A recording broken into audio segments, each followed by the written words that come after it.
Hey, what's happening, everybody? It is the CBB Super Show. I'm your host, Walter Waddell, aka Dub Deuces 85 on all of social media. And we are here once again, Wednesday night, bringing you coverage of the college basketball transfer portal, the NBA draft, combine, G League, draft results, all that good stuff. There is a lot going on. Everything that has happened over, the last 2 months has been truly insane. If you were, as a kid, one of those, got kids that played Madden or, college football, college basketball games and did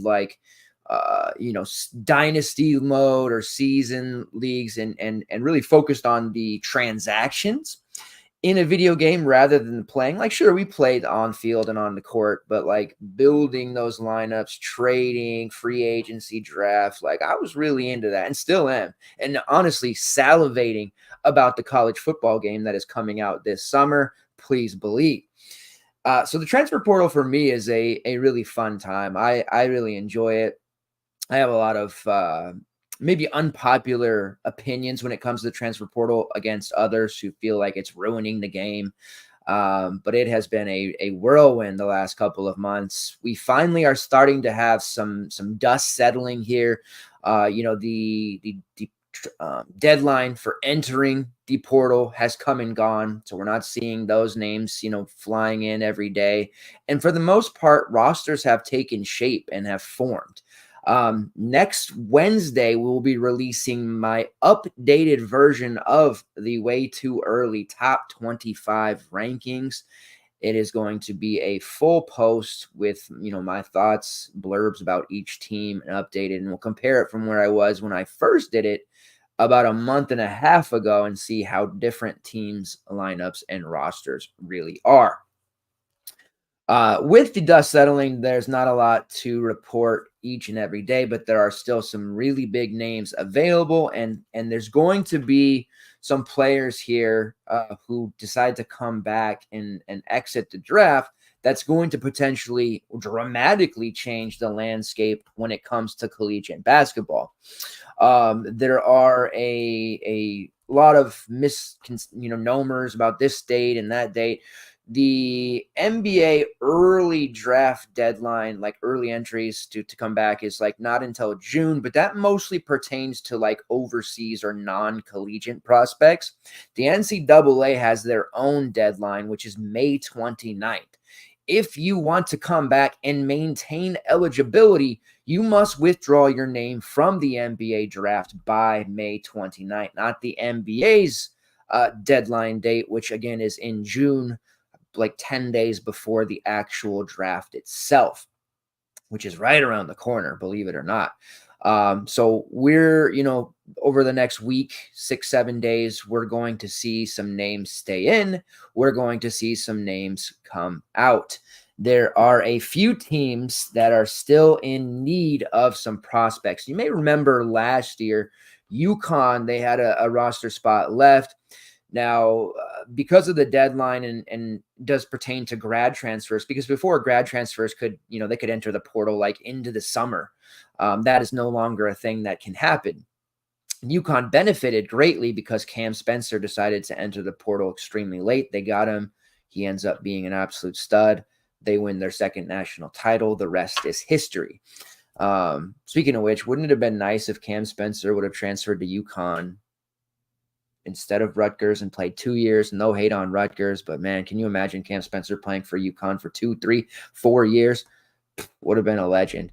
Anyways, because there's no grad transfers hitting in the summer, one would think, the rosters are going to be pretty well set. There's some remaining players, but no, there is still some possible, as I mentioned a minute ago, landscape changing type players who are in the draft eligible to return if they decide. And one team in particular that really needs to find someone is the North Carolina Tar Heels, a very popular program and team. They need a center. Armando Bacot has no more years of eligibility. They can't, there's no medical hardship. There's no additional COVID year for them to pull him back. He's done. They have no center. Now, North Carolina hasn't sat around doing nothing. They have still shored up their offense, their team, I should say, while also maintaining eligibility and getting RJ Davis to return, who may go down as one of the best scorers in North Carolina history. So it's not as if the Heels are going to be absolute bums, but they certainly need a big man in their program. They did go out and get Cade Tyson, the Belmont transfer that I truly, in my heart of hearts, believe is going to be Dalton Connect 2.0. Those of you who have followed the Super Show over the last year at minimum know how high I was on Dalton Connect coming into the season. A lot of people found out who he was after the first month of being at Tennessee, but if you followed the show, you knew who he was prior during his days at Northern Colorado. Big time scorer. I felt like he was an immensely great fit for North Carolina. Just imagine what the Heels could have been this past season if Dalton Connect was on the wing with Baycott, RJ Davis, Cormac Ryan, Harrison Ingram. Like, that would have been a team Final Four or bust. They weren't going to whiff this time around. Dalton Connect 2.0, as I mentioned, Cade Tyson, who is a 46.5% three-point shooter, surely going to be starting on the wing for them. They got him. They made him a priority. They returned RJ Davis. They returned Seth Trimble, who they talked back out of the portal. Elliot Kadu will be back for year 2. 19% three-point shooter. Hope he's shooting threes all summer, young fella. They do have Ian Jackson, Drake Powell, James Brown, a bunch of 4- and 5-star recruits coming in. As it stands right now at the center position, it's going to be a morph between Jalen Washington, who definitely shown himself a capable post player when Baycott was in foul trouble or hurt, and Jalen Withers, who will be back for his final collegiate season. But let's be honest, I don't think in the ACC, the new look ACC at that's going to be the ticket there. And North Carolina needs a center. They have whiffed tremendously. Cliff Omarui was expected to go to North Carolina. Well, first he was expected to go to St. John's, but we don't need to talk about them right now. They whiffed on Cliff Omarui. That was tough. Numerous other center prospects. Now it is come out that Kentucky transfer and, extremely raw offensively, but elite rim protector, shot blocker extraordinaire, Ugonna Onyenso, is heavily favored and expected to choose North Carolina should he decide to pull his name out of the NBA draft. And to me, it sounds like there's a good chance that'll happen. Initially, when Onyenso entered the draft, his team, his circle, whatever you want to call it, had said he's focused on the draft. He is done with college. And a lot of people, myself included, kind of side-eyed that, like, what are we talking about here? Yeah, it's a weaker draft, but Onyenso's probably not a draftable asset right now because of how limited he is offensively. Comes back and gets polished for another season, especially at North Carolina. That would be huge. Now, Onyenso, that seems like a realistic and viable option for them. But I thought they were going to Omarui and several other center prospects. So never say never, and don't expect anything until it is actually announced and decided upon. There's not, only North Carolina that needs a big man. Several other teams are still in the market, and the center market in general has dried up very, very quickly. Coleman Hawkins is still out there as well. Should he decide to come back from the NBA draft for one last hurrah, North Carolina is going to throw everything that they have at Coleman Hawkins. Now, he is a different type of big man, not traditional center or anything like that, but he's capable, and he's built more for the modern style of basketball than Ugonna Onyenso is. Onyenso's that, back to the basket guy, keep him down low. He's going to provide you that rim protection that you so desperately need. Hawkins, far more polished offensively and a much more well-rounded basketball player. Hawkins potentially going to make a lot of money if he does decide to come back. And a lot of that will depend upon, what kind of promise he gets in for the NBA draft. He has very little time to decide. At first I thought Hawkins was done with no shot of him coming back, but it does now sound like he's going to come back and play one last year because of that NIL. NIL speaks. And right now in the wild, wild west of NIL with truly no rules, Hawkins is in a position to get paid very, very handsomely. And we're going to see a lot of changes over the next couple of years before we get some sort of, I don't know, contracts or, guidance, governance, whatever is going to happen with this NIL stuff. But we're going to see a tremendous shift in the way that rosters are built beyond what we're seeing now, meaning with prospects, fringe top 100 guys, or even maybe top 50 guys who have the opportunity to come play for Duke, but be the 9th, 10th, 11th man who's maybe going to play 5 minutes per game, or go to a low to mid major, play 35 to 38 minutes a game, absolutely nuke, be a conference player of the year first teamer, and then transfer and have a plethora, a long line, a laundry list, if you will, of programs, top programs willing to pay you a handsome amount of NIL. And we're going to see that shift towards guys like Coleman Hawkins coming out. 2-3 years ago, would you ever have thought Coleman Hawkins would be this type of asset where multiple programs are willing to pay him so much? Absolutely not. But in today's era, Coleman Hawkins showing as somebody who is a older elder statesman of the game, the collegiate basketball game, if you will. That's just going to show you really where we're shifting here. And there's still going to be, top 10, top 5, one and done type of players who are obviously going to go to the high majors and do quite well. But Coleman Hawkins, Grado, Sabor, some of these players really showing how the game is with transfer portal now. So we'll see. Hawkins and Ugonna Onyenso, 2 priority options for North Carolina. Obviously not going to get both, but they will be going after both heavily. Onyenso seems very realistic. We'll see what happens with Hawkins. I'm just not sure he's going to come back from the NBA draft, but we'll see. Hawkins is a world-class troll on social media, very likable guy. He's very adamant. He's been very clear that he doesn't want to go back to school. As early as like 2 or 3 days ago, he was, doing interviews at the Combine. Well, I guess it was like a week ago, talking about how he didn't really have that much interest in going to class anymore. And that's respectable. Fair enough. That's not for everybody. Who wants to go back truthfully and after you get that kind of money and that exposure and you do the Combine, maybe you don't want to go back. He's already got that degree, right? He already graduated. He has all that stuff. He has a degree to fall back on. You could make the joke that if he goes to North Carolina, he's not really having to go to class. I'm not going to get into that, but it is what it is. We'll see what happens there. Now I want to go into a list here and talk about other players who are either starting to pull their name out of the draft or still have a decision to make. And these are players who are fairly big time. One that recently just announced they will be heading back to school in Georgia Tech in particular is Bae Ndongo. Really exciting, front court athlete, shot blocker, can score, rebounding extraordinaire. Really kind of came out of almost nowhere into the beginning of the season. Not a lot of people really talking about Georgia Tech in general, certainly not Bae Ndongo. And he became a really high-end fantasy asset for us extremely quickly. And it really, we got to ride him early on. It took people maybe a month to really catch on that, hey, this dude can actually play. This is an asset. And he started being priced at like $8K plus.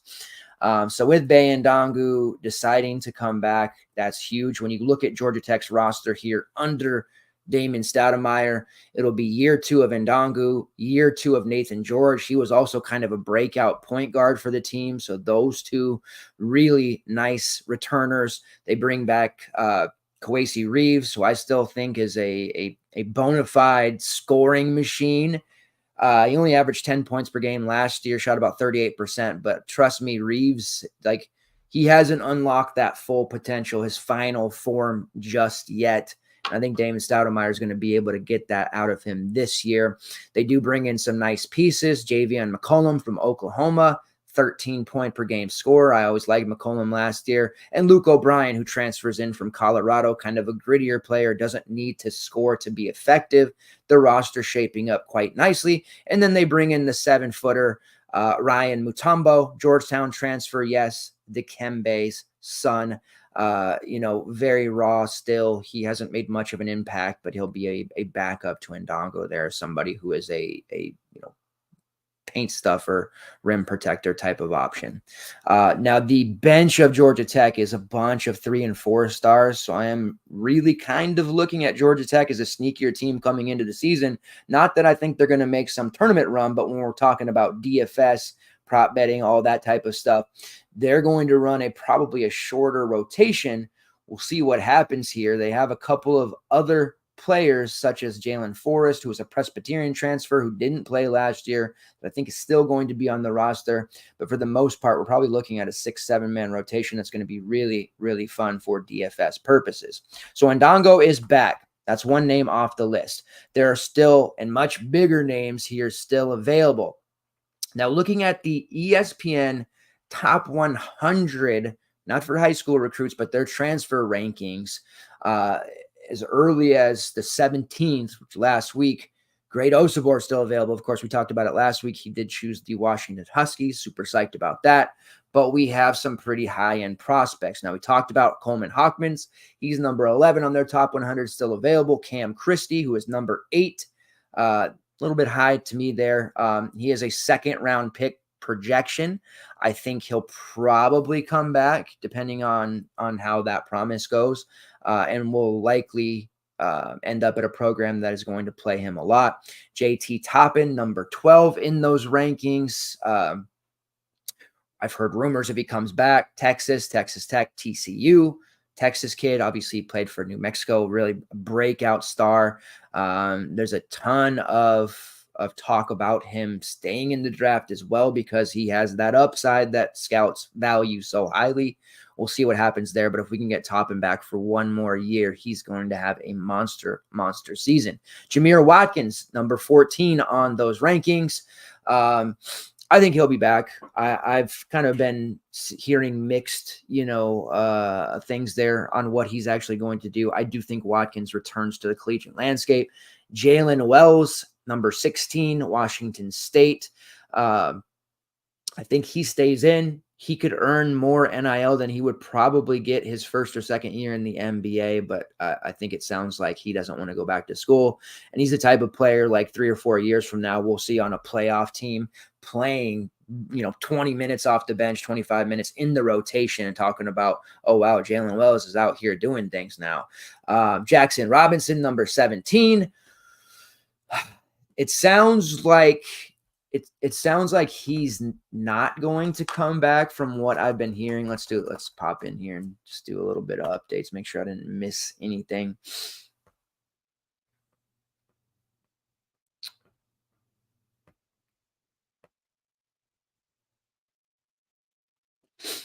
So right now in ESPN's latest mock, he's undrafted.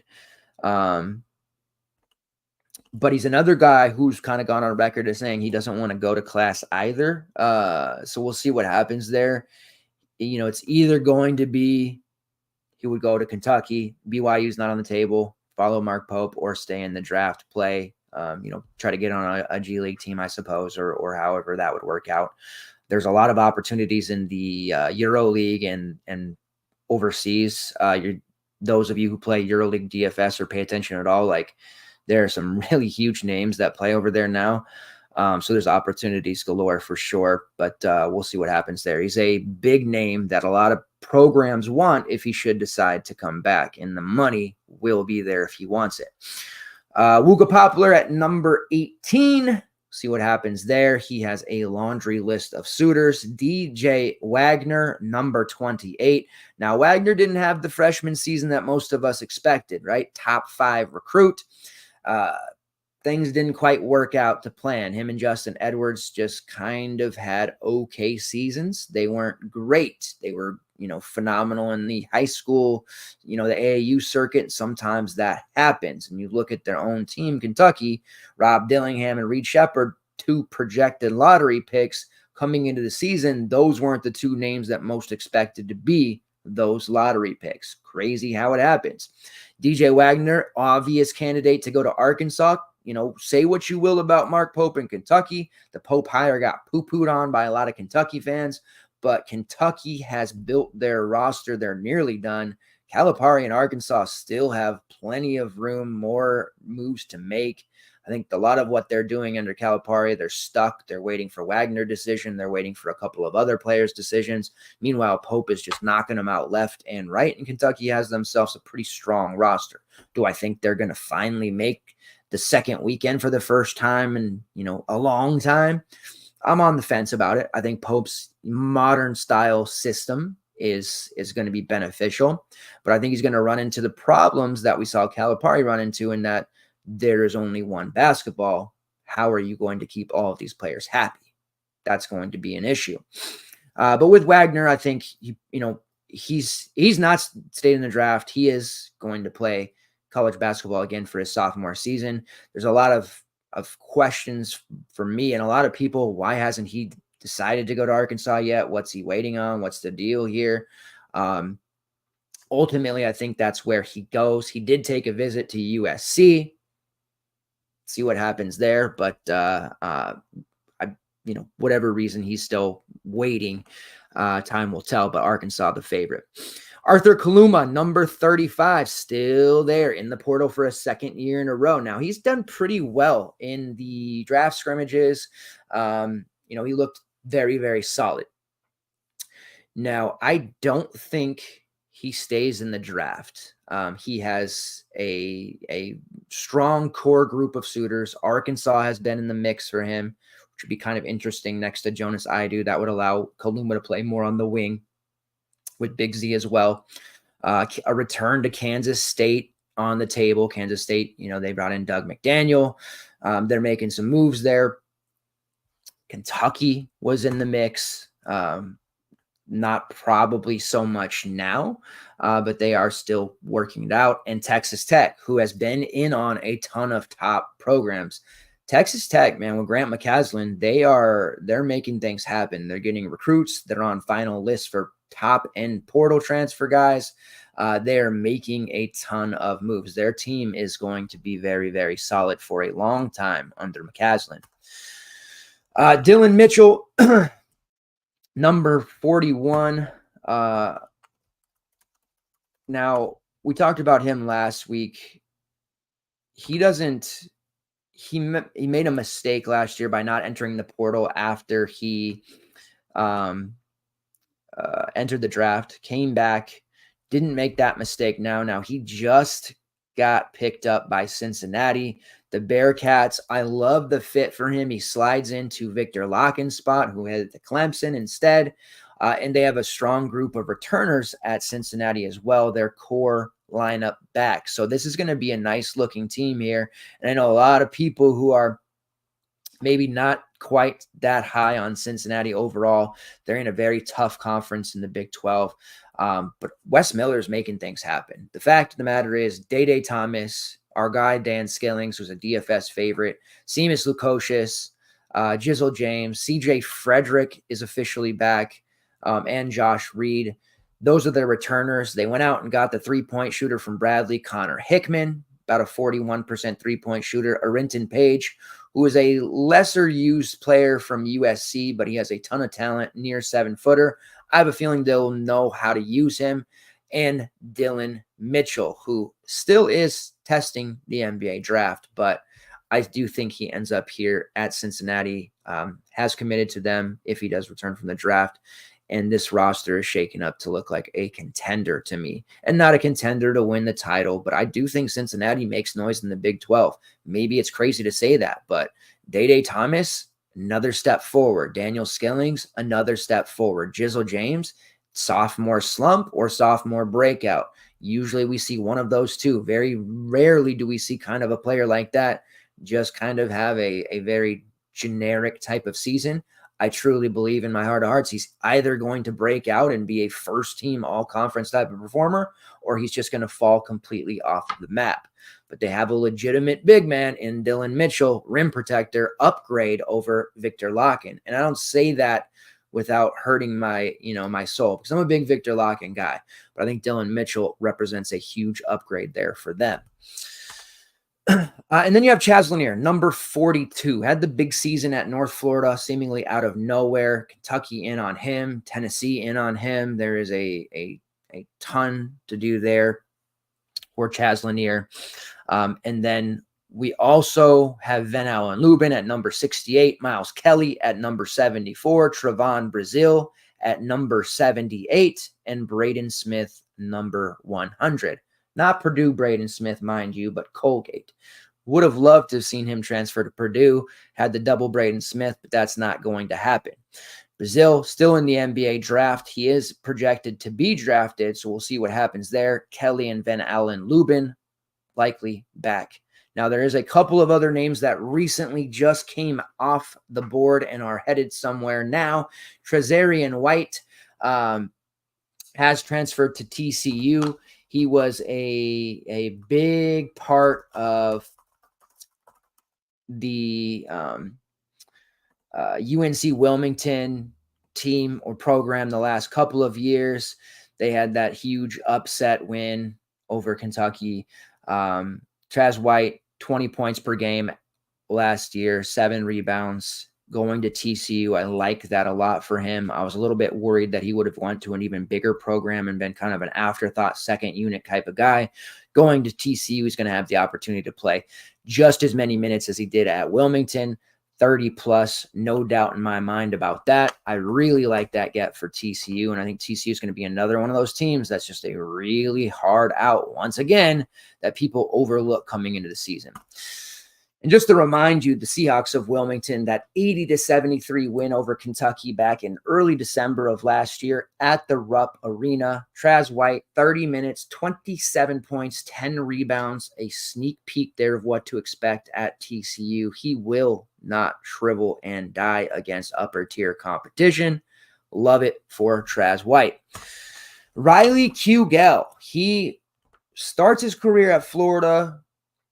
Things, he was on one of my number one breakouts as a second-year player, Riley Kugel. I thought he was going to be huge for Florida. It didn't quite work out.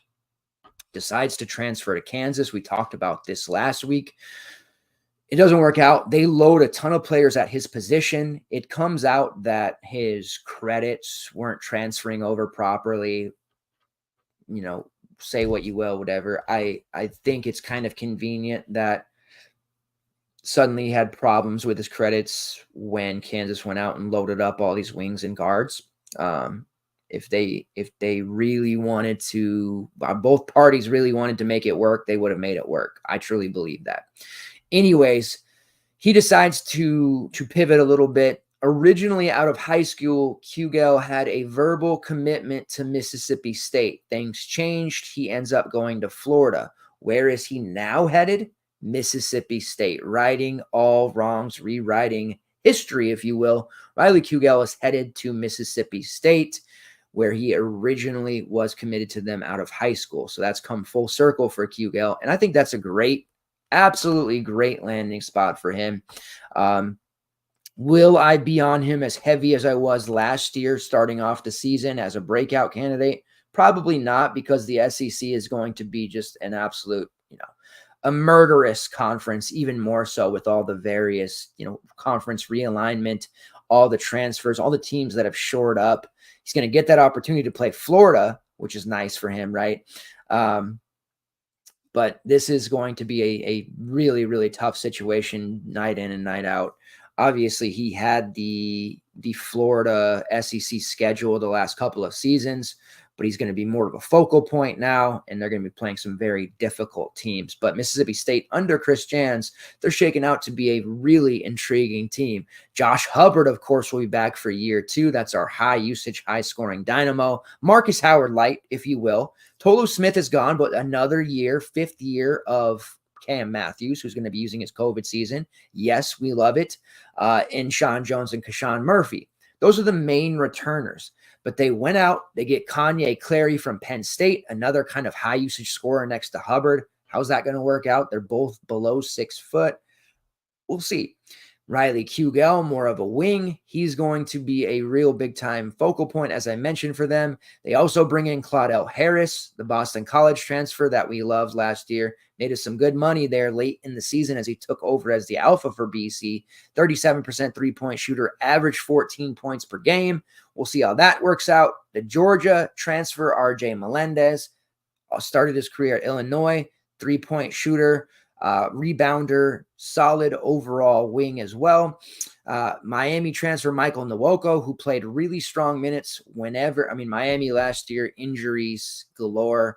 Norchad Omier had a spell of sitting out. Nwoko had some really strong games in his absence. And then Jeremy Fumena, who is a 7-footer, redshirt sophomore from Rhode Island, higher usage guy. Didn't play a ton of minutes, but he's very tough.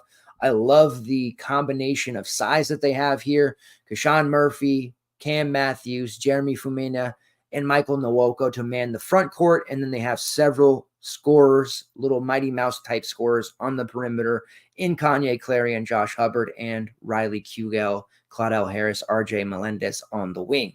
This is a pretty good looking Chris Jans team, let me tell you, with Mississippi State. All right. Akor. He was our tournament hero in the first round when we had our guy Mike Kutry on the show. Talked at length about, this guy is going to put up some numbers. He did. Ended up being rather popular there against Kansas and Samford. They nearly knocked him off, 93-89. That was a close one, and the masses got their introduction to how good this core kid could be. 23 points, 8 rebounds going up against Hunter Dickinson. Well, he has found a home. Where is he headed? Kansas State. Jerome Tang still making moves. What does Kansas State look like at the moment now that they've added Akor? Are they going to get Arthur Kaluma back? What else do they have on this roster? What are going to be the final pieces? When you look at it, the Big 12 also has some really strong teams. Iowa State, Baylor, Kansas, the list goes on. West Virginia's even been shoring up. Everybody has utilized the portal to shore up. TCU got Traz White. They got Frankie Collins, Noah Reynolds. They've got some strong pieces. All of these programs are improved, at least on paper. Now, Kansas State has a ton of new faces coming in. Basically, their returners are going to be Caleb Rich, who didn't play a whole lot last year, and David Ngasson, who's going to use his final collegiate season. But they are going to be completely reworked at every other position. Doug McDaniels comes in from Michigan to be their point guard. Brendan Hougen, who is the three-point shooter from Villanova, he'll get that opportunity. Cal State Fullerton scorer Max Jones. Bayfall, who didn't play a lot from Arkansas, but he was a highly rated recruit coming out. Illinois Chicago three-point shooter transfer Christian Jones. Seeing a theme here, loading up three-point shooters. I see you, Jerome Tang. I see you. And Akor, 16 points per game, 6 rebounds, 2 blocks. What this Kansas State team has done has made themselves into a nice little modern basketball team. And let me tell you, Akor as a 6'9", 6'10" guy, if they play him a little small ball center, he shot 44% from long range last year. Granted, on 60 attempts, but you make 26, 27 of every 60. I'm more than happy to have you take those shots out of the small ball lineups. His sophomore season at Samford, he only shot 12 times from long range, but he made 4. And that was in a lot more limited opportunities, obviously minutes and playing time wise. But he's going to be a nice fit. And the team that Jerome Tang has put together is going to be very lethal when it comes to three-point shooting. Please believe it. Will they have enough rebounding and toughness? It depends on Bay Falls, development over the summer. Depends on if Caleb Rich can give them good minutes. David Ngasson can add something, but they have a roster that's definitely capable. And then 2 other names that were still available in the top 100 as recently as a few days ago. AJ Hoggard, who is headed to Vanderbilt. Now, my Huskies of Washington were in on him to the very end. We made some last-minute pickups, Grado Sabor, of course, and then we also got another guard. So we didn't have the roster spots to add him after that. Vanderbilt, the other team, heavily in on him. They do go ahead and land him.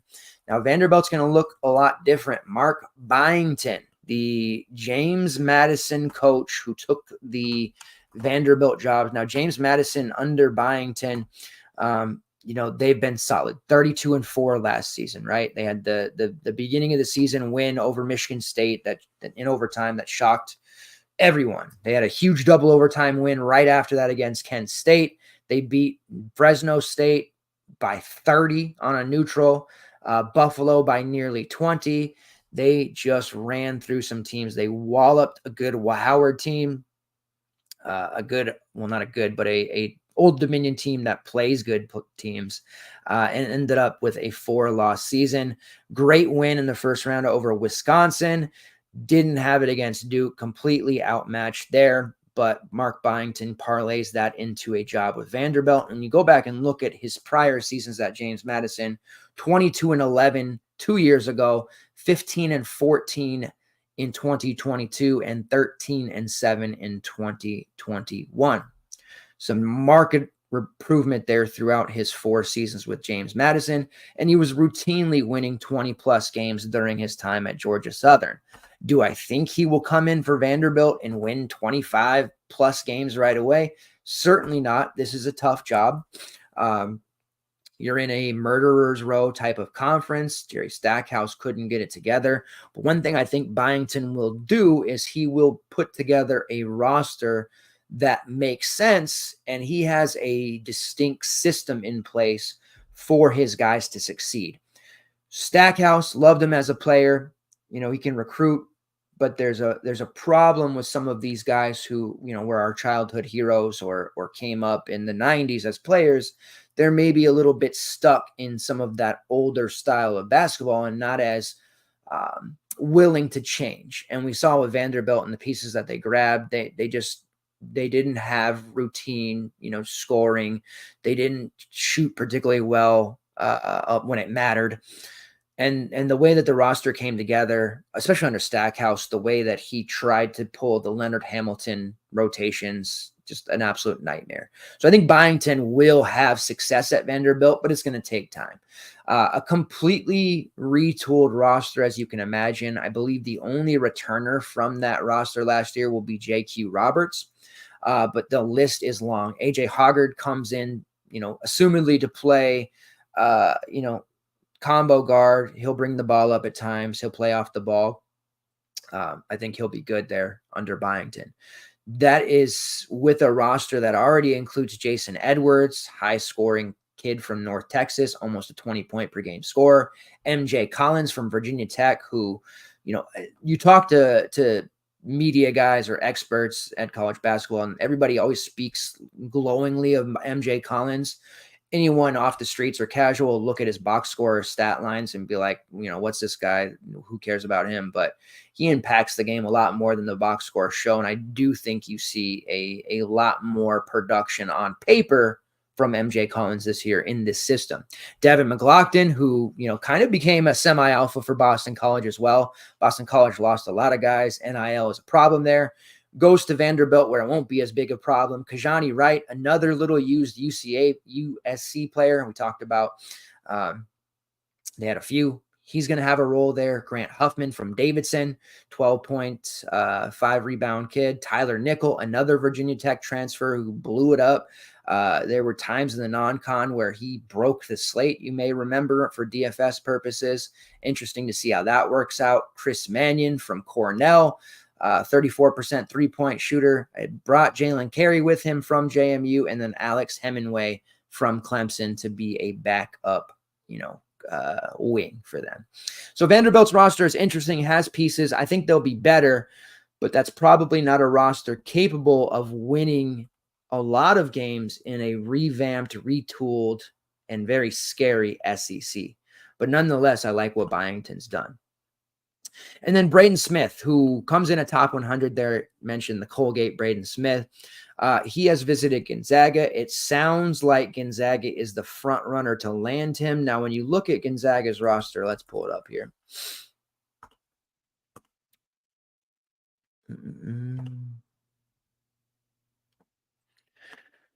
When you look at Gonzaga's roster, Ryan Nemhart, Nolan Hickman, Graham Ike, and Ben Gregg all back. Dusty Stromer, Braden Huff, and then Steele Venters, who missed last season because he got hurt before it started. They will have him now. A really strong core group of returners. Khalif Battle they bring in from Arkansas, the 15-point per game scorer. He had that stretch last season, 6-7 games in a row where he was just putting up ungodly numbers. Michael Ajayi, the Pepperdine transfer, who is a great fit for Gonzaga, kind of tore it up a little bit in the pre-draft camp stuff. We'll see what happens there. And then Emmanuel Innocente, who is a Tarleton State transfer. He will not be very much help on offense, but when it comes to defense, he is going to be a guy that they can throw on the other team's best wing or guard scorer, and he's capable of containing them. That's how strong he is defensively.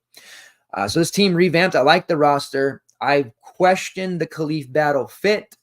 If they bring in Braden Smith, I don't see a place for him. Is it a red shirt talk? What's going to happen here? And I have heard that rumblings of him being a red shirt candidate if he does join Gonzaga, plays behind Nemhart and Hickman for a season, and then takes over as the guy the following year.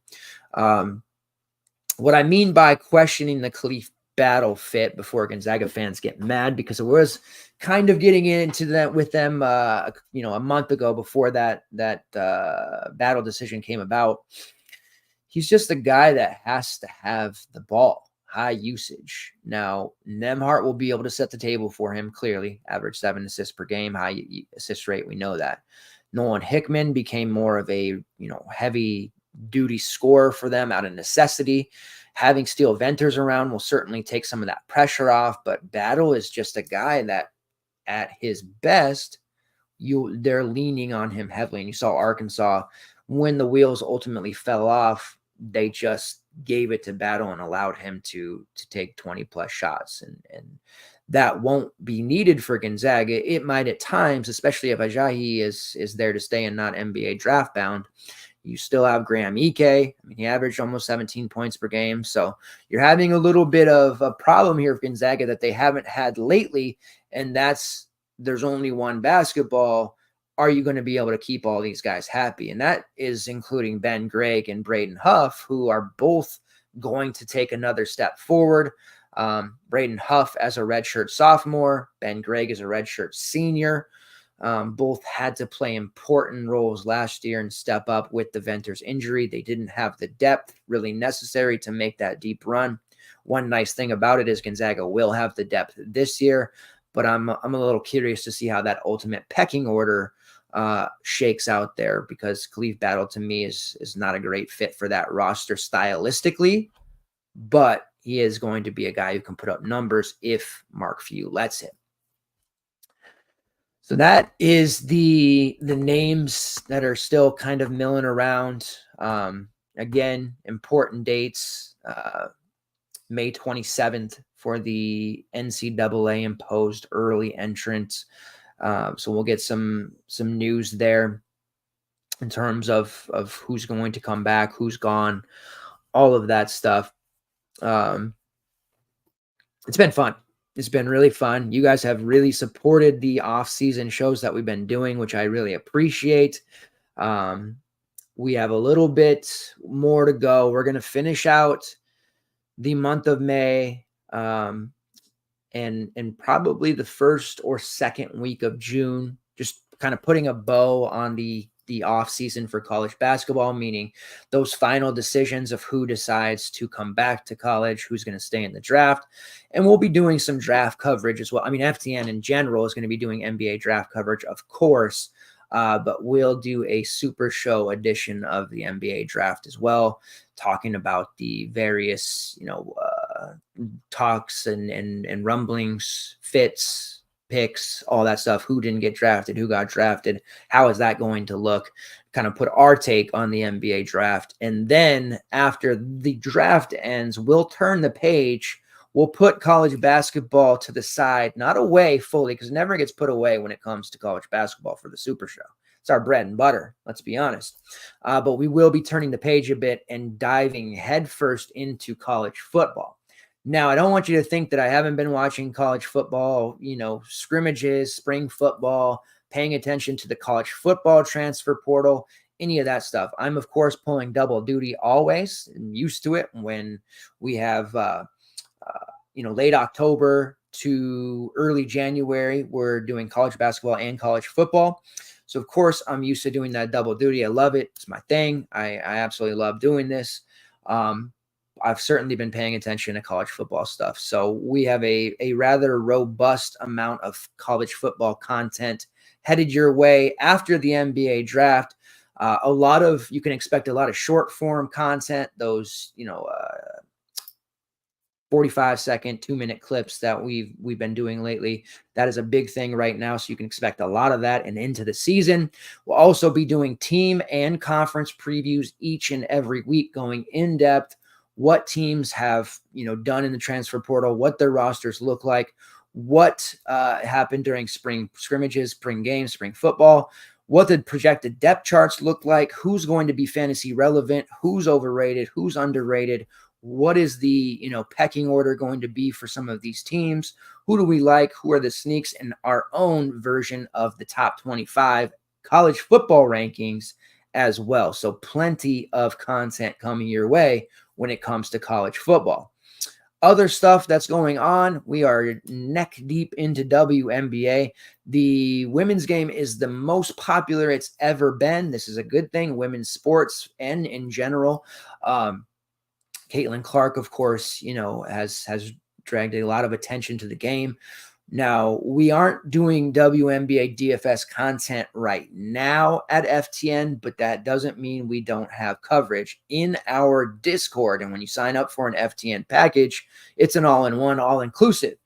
So you get all of the Discord channels for NBA, NFL, MLB, of course, the niche stuff like college sports, and we have a WNBA DFS Discord channel in which myself and the great Zach, or you may have known him as the Queisenberg, drop in our thoughts, our blurbs, our picks for DFS. And then over on the betting side of things, the WNBA betting room is a ton of chatter. We drop plays there. We also have the tracker between myself, Prop God, who is an absolute machine. He covers multiple sports. Josh Gross, who is a very smart guy. Everybody else that does betting. But we are going to be amping up the WNBA coverage as well. So you'll start seeing those picks and blurbs and reasons why we like a certain bet in our daily betting article that will be dropping. It's already been dropping, but you'll start to see WNBA content there as well. Who knows, if we continue this push popularity, maybe we'll start to see some WNBA DFS articles as well. Don't be afraid to let FDN know if you want to see some of that stuff. Additionally, TBT rosters are going to start rolling out here. Teams, they're at 52 teams out of the 64, I believe it is. So we just about have every team on board. Shaq, the Diesel, he has his own team this year, so that'll be fun. You can expect a lot of TBT content from me on Twitter especially. We'll be doing prize picks and betting for TBT posted on my Twitter as well as the FTN Discord. Likely in the CBB room is where we'll post that, or the NBA room. Lots of stuff there. And, of course, Olympic basketball coverage. You can expect a lot from us, myself, Queisenberg, and others. There is a ton of good stuff here as we work our way into the summer and beyond. Weekly super shows every Wednesday night, whether they're live like they are now or recorded with interviews. Still working with several people on that. My guy, Carl Daughtery Jr., he has a visit lined up on June 4th with UC Davis. Fingers crossed. Sounds very, very promising. I'm already a pretty big fan of the Big West Conference. UC Davis, best believe I'll be wearing some UC Davis gear if my guy Carl Daughtery Jr. ends up going there. And if things all work out, he will make his announcement right here on the Super Show before it happens. Appreciate you guys for continuing to support myself and the show. If you're watching on YouTube, please make sure you smash that like button. If you're watching on Twitter/X, like the tweet, retweet it. Anything that you can help, the best way you can help, I should say, is by sharing the content, sharing the show, dropping those likes, comments, questions, concerns. We are very, very, very closer than you think to daily college DFS content. But in the meantime, you'll be seeing plenty of me and the FTN network. Take care, guys. Appreciate that continued support. See you next Wednesday, same time, same place. I'm out.